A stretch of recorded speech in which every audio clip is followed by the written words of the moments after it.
Olá meninos e meninas, bom, hoje vamos fazer aqui nossa aula de biologia dessa semana, né? Fizemos já álgebra, geometria, faltava biologia e seguindo aqui os nossos grupos de animais, hoje vamos falar sobre aves.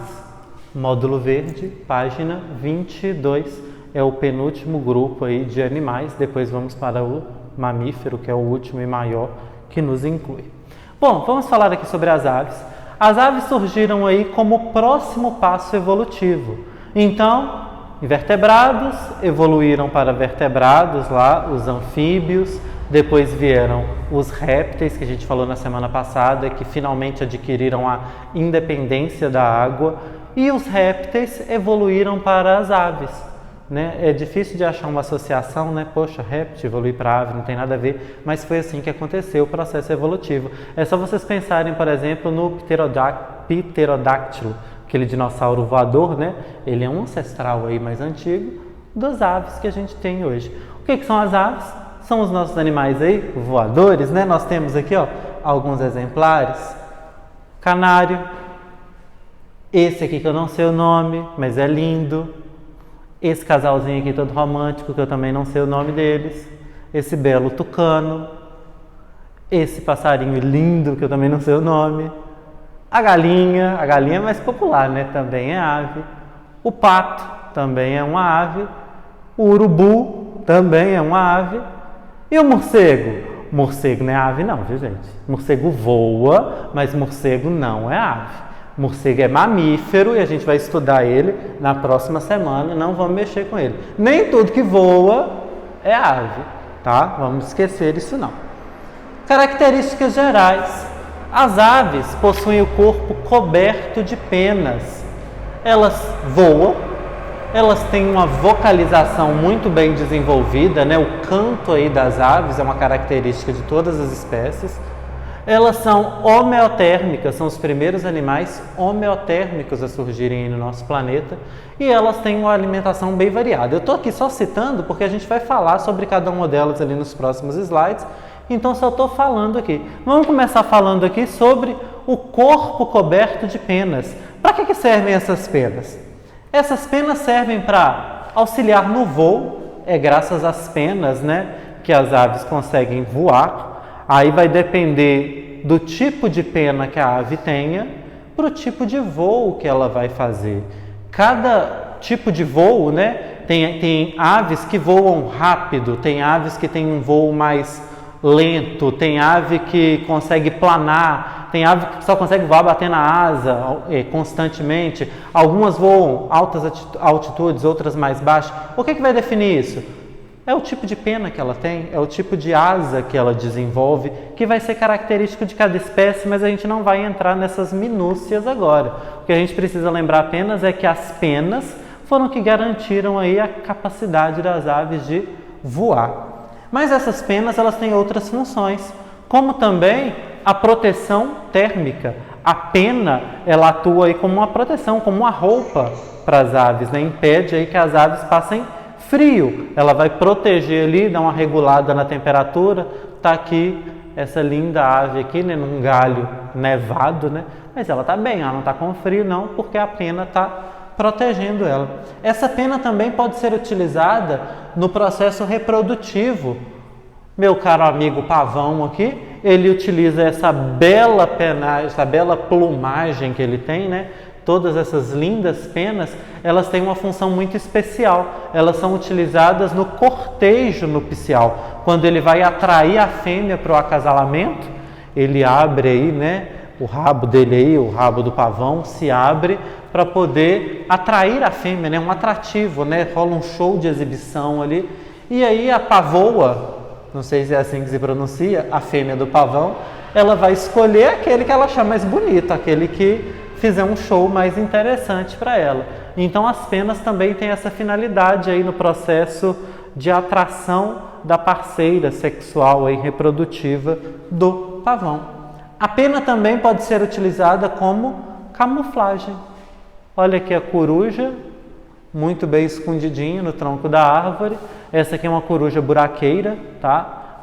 A gente não vai falar muito sobre a espécie não, mas é uma característica delas. Ela é chamada de coruja buraqueira, por quê? Porque ela mora no buraco ali dos troncos das árvores, ela faz esses buracos para poder morar ali. Por quê? Porque a plumagem, as penas dela, tem a cor perfeita para se camuflar ali, e ali ela fica protegida, né, contra caçadores, contra predadores. É uma forma de proteção aí para elas. A pena também auxilia no processo de flutuar na água. Tá aqui o meu amigo aqui, ó, esse camaradinho aqui, todo feliz, nadando, flutuando, boiando na água. Desde pequeno já nasce sabendo fazer isso. Por que que essas aves vão nadar? E se você já tiver, não sei se todo mundo já teve, mas se alguém já teve a oportunidade, o pato, seja ele um filhote ou seja um adulto, ele fica horas ali na água e quando ele sai, ele não sai molhado. As penas dele estão secas. Então, como é que ele consegue fazer isso? É graças a esse processo aqui, ó. Então, eu tenho aqui a imagem do meu amiguinho, novamente. Eles precisam de algumas características para poder conseguir flutuar ali na água. Primeiro, eles possuem uma glândula aqui, ó, na base da cauda. O nome dessa glândula, deixa eu ver se ela está escrita aqui na apostila de vocês. Eu acho que não, gente. Acho que eu vi, foi só aqui na imagem, tem o nome dela, que é aqui, ó, uropigiana. Ela não está escrita aí na apostila. Ah, não, está sim. Página 23, está aí, ó, glândula uropigiana.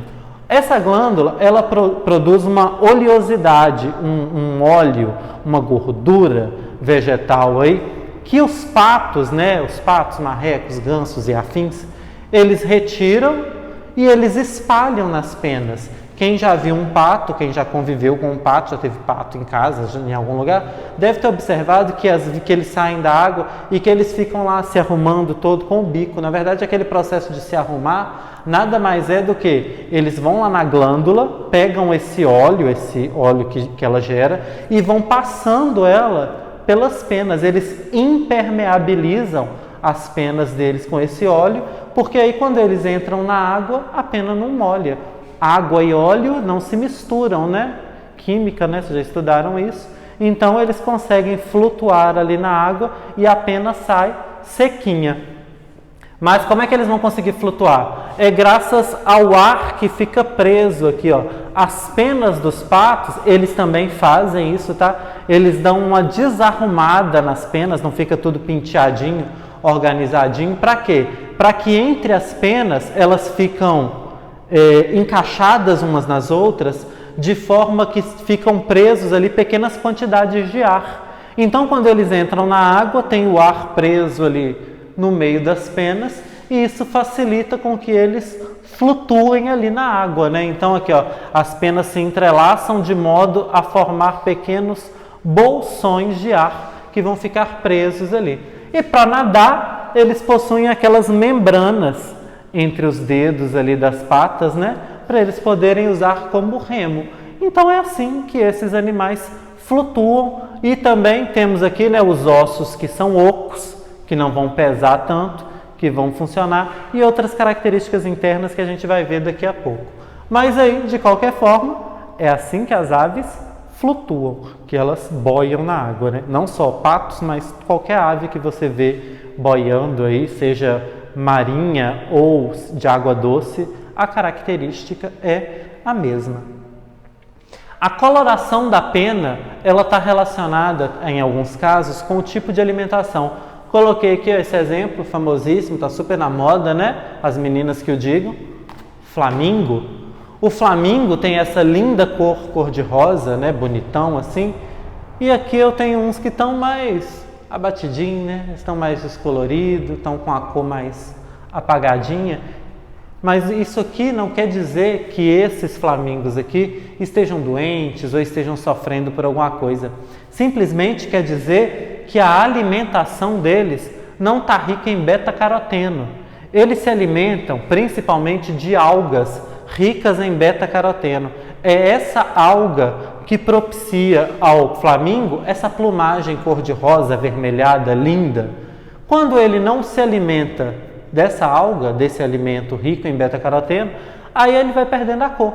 Mas ele, teoricamente, está saudável, tá? Não é porque ele está assim, com a cor mais apagada, que significa que ele está doente, não. É só realmente a falta do corante na pele, na pluma, né, no caso.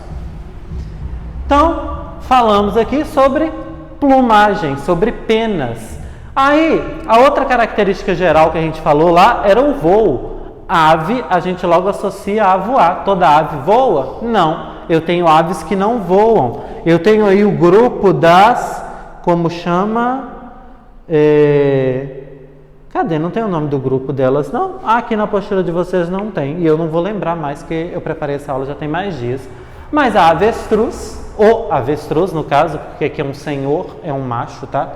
Ele é uma ave, mas ele não voa. Ele perdeu essa capacidade de voar no processo evolutivo aí. Ele vivia em um ambiente onde ele não precisava voar. Então, no processo evolutivo que a gente já viu aí de Darwin, ele acabou perdendo essa característica. Ele foi desenvolvendo outras características para melhor adaptação. No caso aqui, ó, pernas longas, fortes, que vão atuar aí, garantindo ele, né, uma corrida bem bacana. Já que ele não voa, ele corre. Então, o avestruz e a avestruz, tanto macho quanto fêmea, não voam. Aí a gente tem o nosso representante aqui, né, o parente do avestruz, que vive aqui na nossa região, aqui no nosso país, a ema, macho ou fêmea, esse aqui eu não sei com exatidão, mas também é uma ave que não voa, praticamente nem asa tem. As asinhas dele nem tem pena direito, mas em compensação, olha a perna, a garantia de uma bela corrida. E a gente tem também o emu. O emu é um parente da ema e do avestruz. Pela verdade, esse aqui eu nem conhecia. Eu fui apresentado a ele quando eu estava preparando essa aula para vocês. O emu, ele vive na região da Austrália, lá na Nova Zelândia, também é encontrado em alguns países da Ásia, Índia ali, ele está bem espalhado. Mas ele vive nessas regiões, preferencialmente próximo a corpos d'água, lagoas, um riachozinho, alguma coisa assim, é onde ele vai se habitar. Ele se alimenta de plantas, algas, alguma coisa assim, mas se ele estiver num ambiente que estiver faltando uma planta para ele se alimentar, estiver faltando uma alga, ele não vai morrer de fome não, tá? Ele vai se alimentar de inseto. Ele gosta de comer planta, mas na falta da planta, ele come um inseto e ele está seguindo a vida dele feliz, porque para ele o importante mesmo é sobreviver. Ele tem essa carinha aqui mais descabelada, né? Por quê? Porque a plumagem dele é dupla. De cada poro da pele dele nascem duas penas. E elas nascem normalmente em direções contrárias, uma para um lado e outra para o outro. Então, fica difícil dele pentear as peninhas dele para ficar organizadinho igual a ema, né? A ema está toda penteadinha. Agora ele já está uma coisa mais desgrenhada. Isso é graças a essa plumagem dupla que ele possui.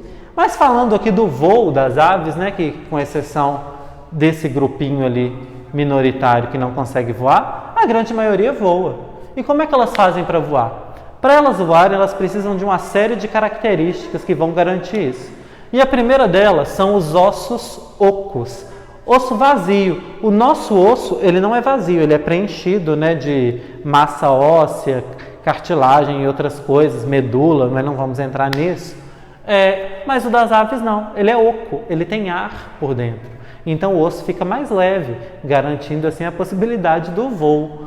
Elas também possuem sacos aéreos. O que são isso? São bolsas de ar que as aves têm dentro do corpo, que também vão atuar aí facilitando o processo de voo. Elas não têm bexiga urinária, a ave não urina, não faz xixi, então não tem aquele peso da bexiga urinária.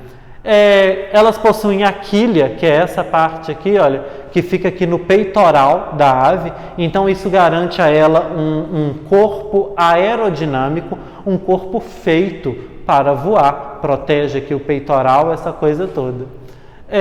A postura de ovos também é uma característica aí, para uma adaptação para o voo da ave, colocar ovos. Elas não têm dentes, que também contribui no voo, porque o dente pesa, ela não tem dente.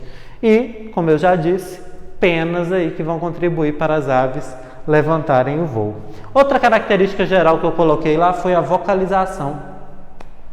E essa vocalização das aves, ela se dá a um órgão muito bem desenvolvido que elas possuem, que é esse aqui, ó, a siringe. A siringe fica aqui, ó, entre a traqueia e os pulmões. Fica antes do ar chegar no pulmão, depois dele passar pela traqueia, ele passa pela siringe e quando está voltando do pulmão, né, o dióxido de carbono passa pela siringe antes de passar na traqueia. É através dessa siringe, desse órgão tão bem desenvolvido, que os pássaros conseguem emitir a sua vocalização, o seu canto, emitir sons. Então o som ele é gerado aqui, ó, na siringe. Vale lembrar também que existem pássaros que emitem som com a pena, fazem movimentos com as penas que vão gerar som, tá? Eu até queria trazer algum vídeo, alguma coisa assim, mas eu não consegui encontrar nenhum vídeo que mostrasse algum som emitido pelas penas. Então, fiquei aqui só com a explicação mesmo, mas o canto, aquilo que vem de dentro, ele é produzido na siringe. Vamos falar sobre alimentação. A alimentação dos pássaros ela é variada. Eu tenho um grande grupo que é herbívoro, se alimenta de plantas. Eu tenho um grupo que eu não consegui guardar o nome, eles são, cadê?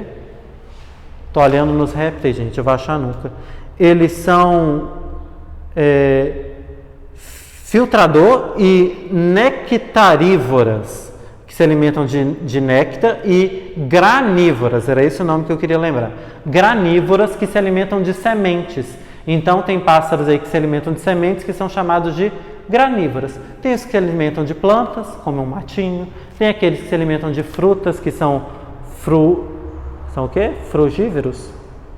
Não lembro mais. E nem está aqui. De néctar, o beija-flor. De semente. Temos também os saprófagas, o urubu, que se alimenta de carne morta. Mas também temos aves que são carnívoras, que se alimentam de outras aves. Como exemplo aí, o gavião, a águia, o falcão, são aves de rapina, elas se alimentam de outros animais, elas são caçadoras. E aqui, ó, uma característica bem legal é que o formato do bico da ave, ela conta muito sobre do que ela se alimenta. Só de você olhar para o bico, você já consegue ter uma noção. Então eu tenho ali, olha, o butio de cauda vermelha.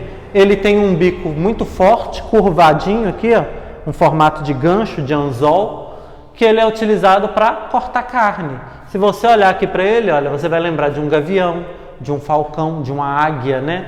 A cara, o bico, ele é bem parecido. Esse bico aqui é característico de aves carnívoras. Esse aqui é o colheiro, é uma ave de região marítima, principalmente, água doce eu não me lembro não, eu sei que ela vive ali no mar mesmo. Ela tem um bico longo e achatado, que ela usa para peneirar a água e capturar os peixes, né? Porque ela tem um bico grande, bem grande, tá? Ela mergulha ali, abre o bico e fecha. E aí ela prende o peixe naquele bico achatado ali e a água escorre. O pica-pau, que tem um bico longo em forma de buril para capturar insetos no tronco ou no chão. Então o pica-pau, ele bate lá no tronco da árvore para fazer furo para depois pegar o inseto. O merganso coroado, ele tem um bico longo e estreito e as bordas são denticuladas. Então ele tem pequenas serrinhas, né, que seriam dentes, né? Ele tem o bico serrilhado aqui na lateral para pescar e drenar água. Também é uma ave marinha, né? Lá em cima, o cardeal do norte tem um bico menor, rígido, com forma de cone, que é utilizado para quebrar semente. Então, a ave que se alimenta de semente, elas vão ter o bico mais ou menos com esse formato. A garça azul, um bico em forma de lança, que ela usa para furar o peixe e depois se alimentar ele ou algum marisco.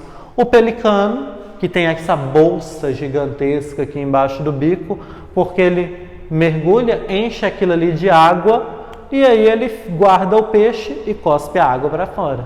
E por último aqui o maçaricão, que tem um bico longo e curvado para pegar larvas e ciris na areia. Então o formato do bico ele é adaptado para a dieta que aquela ave possui. E falando em dieta, a gente fala sobre sistema digestivo. O sistema digestivo das aves, ele é um pouquinho diferente. Por quê? Primeiro, a ave não tem dente. O processo de digestão, ele se inicia na boca, com a mastigação.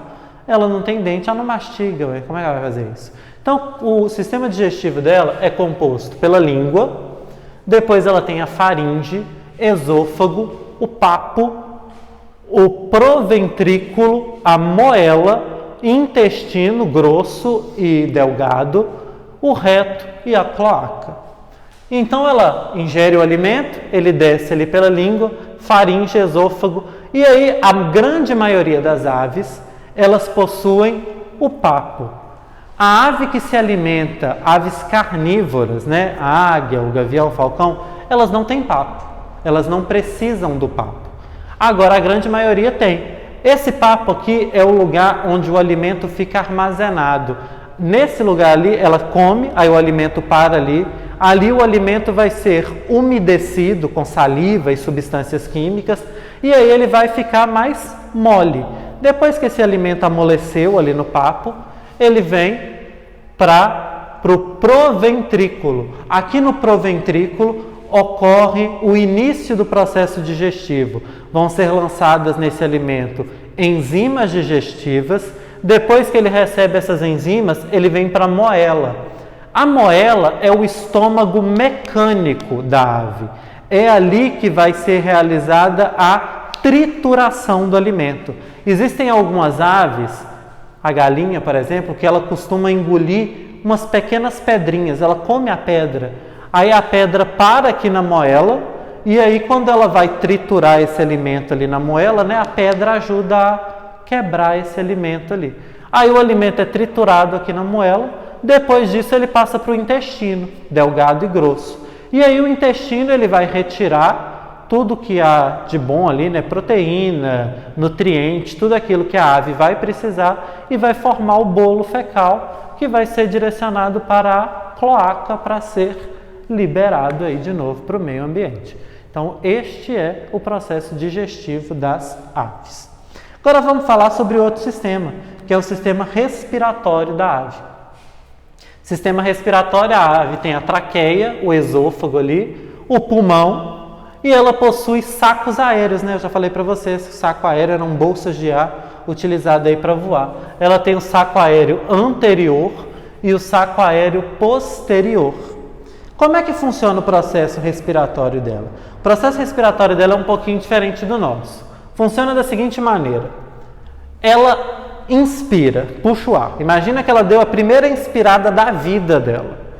Quando ela puxa esse ar pela primeira vez, o ar desce direto e enche o saco de ar anterior, o que fica aqui embaixo no abdômen.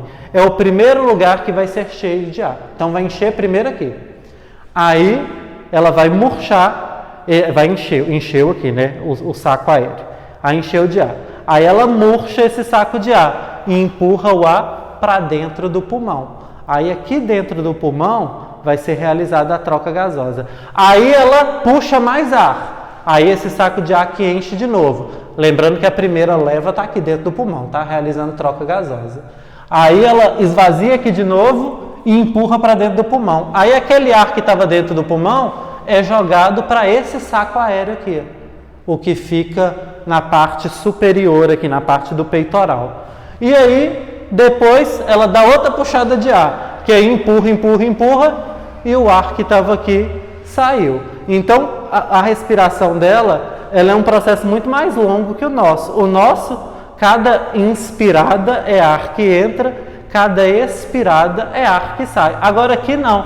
O ar entra, ele tem que passar aqui, para depois ele passar aqui, para depois ele passar aqui, para só depois ele ser liberado aí de volta, né? O CO2, né? Não o ar mesmo, né? Que ele vai realizar a troca gasosa igual a gente realiza. Então é todo um processo, achei muito interessante. Essa não era a imagem que eu queria trazer. Eu tinha uma outra imagem, mas ela estava com uma qualidade muito, muito ruim, então não ia ficar legal para vocês verem. Mas acho que essa daqui também deu para entender. O ar entra, enche aqui, depois ele migra para cá, depois ele migra para cá, para depois ele ser liberado. E isso aí é um processo de inspira, expira, inspira, expira. Tem toda essa circulação de ar aí entrando e saindo. Depois o fluxo fica contínuo, né? Porque é a vida inteira fazendo isso, não vai ter nenhum ambiente vazio durante a vida do pássaro, correto? Sistema circulatório. A circulação das aves, ela é dupla e completa e fechada, né? É uma circulação fechada, dupla e completa. Então, o que isso significa? 2 átrios e 2 ventrículos. Então, o coração deles tem 4 cavidades, 2 superiores, 2 inferiores, que não se comunicam. Então, diferente do que a gente estava vendo dos animais até hoje, aqui não há aquela mistura de sangue, não. O sangue arterial está de um lado, o sangue venoso está do outro, e não rola contato de sangue com sangue ali, não. Então, o sangue arterial ali, ele vem do pulmão, passa no coração, vem para o corpo, faz a troca gasosa, se transforma em sangue venoso, que vem para o coração, vai para o pulmão, faz a troca gasosa, vira sangue arterial. Correto? E por último aqui, sistema reprodutor. Eu tenho aqui o sistema reprodutor da fêmea e o sistema reprodutor do macho, com os respectivos órgãos. Então eu tenho ali os rins, né, que ambos têm, os ovários lá em cima. Gente, eu coloquei a figura errada, agora que eu percebi. Eu coloquei 2 figuras do feminino, eu não coloquei a figura do masculino. Olha que bacana que eu sou. Eu vou chegar em casa, eu vou mandar para vocês a figura do masculino, porque agora que eu vi que eu coloquei 2 figuras do feminino. Mas qual que é a diferença básica? Vamos falar daqui do feminino. O ovário produz o óvulo, esse óvulo vem até aqui, aqui é o útero da ave. O órgão reprodutor das aves é a cloaca. Não tem um órgão diferente para macho e fêmea, é o mesmo órgão. Então, no processo reprodutivo, eles encostam a cloaca de um no outro e aí ocorre a troca de gametas, né? No caso, o macho, através da cloaca, ele libera o gameta masculino. Esse gameta masculino vai subir aqui, entrar aqui pela vagina da ave e se encontrar aqui no útero com o óvulo da galinha. É aqui, olha, falei galinha, né, da ave. É aqui que vai ser formado o ovo. Então, o ovo, ele se forma aqui, ó. Se o ovo for fecundado, isso pode dar origem a uma nova ave. Se ele não for fecundado, vai só formar o ovo mesmo, tá? Mas de uma forma ou de outra, o óvulo gerado pela fêmea vai chegar aqui e vai formar um ovo, independente de ser ou não fecundado. Uma vez que esse ovo estiver pronto, ela expele ele através da cloaca. Aí eu mando a imagem do macho. A diferença é muito pequena, na verdade, de um para o outro, mas a apostila de vocês não traz essas imagens do sistema reprodutor aí, masculino e feminino das aves, mas eu mando para vocês. Nem percebi que eu tinha colado a mesma imagem, só troquei o nome, fêmea e macho. Isso é idade que chama, tô velho. E agora a gente fala sobre o ovo especificamente. O que é o ovo? O ovo, ele é uma proteção rígida, né, de calcário. A casca do ovo, ela é uma casca calcária, que ela permite a troca gasosa do interior com o exterior. Então, o oxigênio ele consegue entrar ali dentro da casca do ovo. Não é uma coisa impermeável, não, tá? E lá dentro do ovo, aqui eu tenho um ovo que foi fecundado, tá? Então eu tenho o embrião, que está aqui, que vai virar uma ave. Eu tenho o saco vitelínico e eu tenho o alantoide. E ao redor disso eu tenho o córeo e a cavidade amniótica ali, que tem o líquido amniótico. Esse saco vitelínico é de onde o embrião retira todo o nutriente que ele precisa enquanto ele estiver ali dentro daquele ovo. Porque ele não tem cordão umbilical ligando ele à mãe. Ele está isolado. Então ele precisa retirar todos os nutrientes desse saco vitelínico. E aqui ele tem o alantoide. O que é o alantoide? O alantoide é uma bolsa para onde vão todos os resíduos gerados pelo embrião. Porque no caso, por exemplo, do mamífero, tem o cordão umbilical, que é para onde o resíduo circula. Agora, no caso da ave, não. Para onde que vai esse resíduo? Ela é acumulada aqui, ó, neste alantoide. Então, todo resíduo gerado pelo organismo deste embrião é armazenado aqui no alantoide. E aí, no final do processo de gestação, né, pode-se dizer, ele se rompe aqui, né, essa casca se rompe e nasce uma pequena ave. Correto?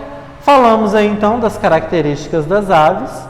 Próxima aula a gente fecha aí com os animais falando sobre mamíferos, tá bom? Até semana que vem, gente. Boa semana.